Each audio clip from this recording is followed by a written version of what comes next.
ဒီချိန်ကကြမှာသတ်မှတ်၍ချိန်ပေးတဲ့အတိုင်းသာဒီတောင်လေးချင်ယူဖြစ်ပြလွေတဲ့တန်ရာတစ်ခွေအရာရအနေဆအောင်မှမမြဲခြင်းဖြစ်တာဒီနေသည်မေတ္တာပွားဝိနိုင်ကြစေနေလုံးနီတောင်ဆွဲရှုံးကုန်ပြောက်ွယ်လှုပ်ဆက်မသွားရဲ့ဒီနေ့တင်ပြုသမျှရဲ့အကောင်စုမတန်တရားရီ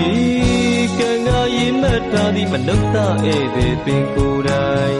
အမမတ်ခွဲဝိနိုင်ရမည်တမိုးတောင်းလေတိုင်းတင်းမျက်နာတတိတိုင်းမှာယူရင်ပြည့်ရုပ်အလှကြီးမမောတွေ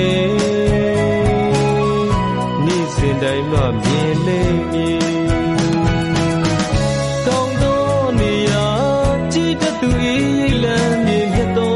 ဖယားချင်းဒီသနာတော်ဖယားတို့နဲ့ညီနေသွားပါငါဆွေတွေကိုချောင်းချအတ္တဖက်ရဲ့အမှားကြီးမှမယ်သင်မသိနိုင်တော့တနေ့မှအယုပြည့်ဆောက်တော်ခန္ဓာအေးပြိုရိုက်လည်းမသွားသေးခင်မှာတော့အသည့်တွေပြင်ဆင်ကဆက်ရဘဝတွေရှိသေး